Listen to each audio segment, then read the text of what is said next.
Hi, hello, నమస్తే మిత్రమా. ఒక మంచి విషయం. ఒక 25 సంవత్సరాలు ఉన్న అమ్మాయి కాయగూరలు కొనటానికి రైతు బజారుకి వెళ్ళి అక్కడికి వచ్చిన మరొక వ్యక్తిని, అయ్యా నేను ఫోన్ చేసుకోవాలి, కొంచెం మీ మొబైల్ ఇస్తారా అని అడుగుతుంది. ఆ వ్యక్తి ఆశ్చర్యంగా, ఈ రోజుల్లో కూడా మొబైల్ లేని వాళ్ళు కూడా ఉన్నారా అని మనసులో అనుకుంటూ జేబులో నుండి తన మొబైల్ తీసి ఆ అమ్మాయికి ఇస్తాడు. ఆ అమ్మాయి ఒక నెంబర్కు ఫోన్ చేసి, అయ్యా నమస్కారం, మీ దగ్గర వంట మనిషి ఉద్యోగం ఏమైనా ఉందా అని అడుగుతుంది. మా ఇంట్లో మొదటి నుండి వంట మనిషి ఉందమ్మా, ప్రస్తుతానికైతే అవసరం లేదు అని అవతల నుంచి ఆయన చెప్తాడు.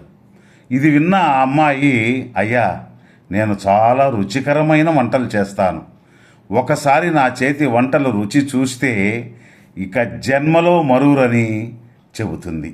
అయ్యో, మా వంట మనిషి కూడా చాలా బాగా వంట చేస్తుందమ్మా అని సమాధానం ఇస్తాడు.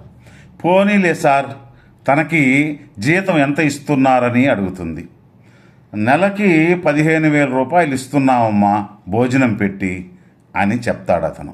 అయితే నాకు 12,000 ఇవ్వండి చాలు, భోజనము వేరే ఖర్చులు ఏవీ అవసరం లేదు అని అంటుంది.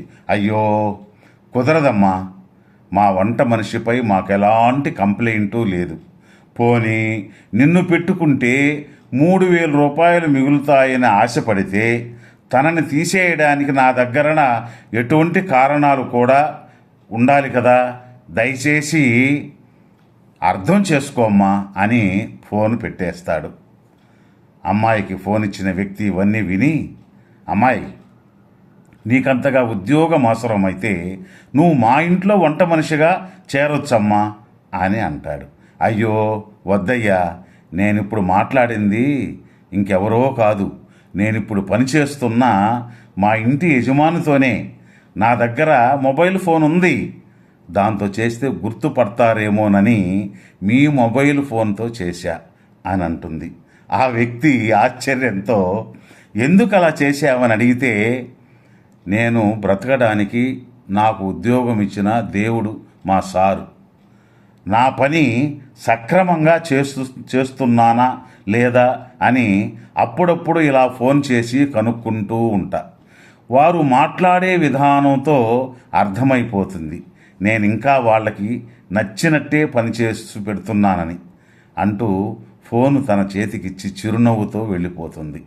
ఆ అమ్మాయి చేసిన పని మనకేమని సందేశం ఇస్తుందంటే, జస్ట్ ఉద్యోగం ఇచ్చిన యజమానిని అప్పుడప్పుడు కాల్ చేసి కనుక్కుంటుంది, కానీ మనకి ప్రాణం పోసిన పరమాత్ముణ్ణి ఎప్పుడైనా మనసారా అడిగి కనుక్కుంటున్నామా?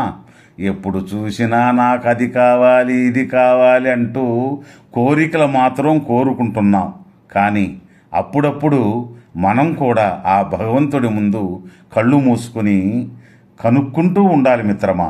అయ్యా శివయ్య, నువ్వు నాకు ప్రాణం పోసి భూమి మీదకి పంపావు, మరి నేను నీకు నచ్చినట్లు ఉంటున్నానా అని.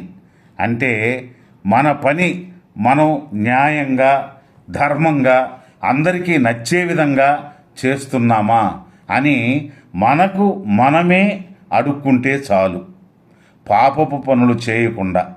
మిత్రమా, ఈ వీడియో నచ్చితే ఒక లైక్ చేసి షేర్ చేయండి, సబ్స్క్రైబ్ కూడా చేసుకోండి. ధన్యవాదాలు. మరలా రేపు ఒక మంచి వీడియోతో కలుసుకుందాం. జై హింద్.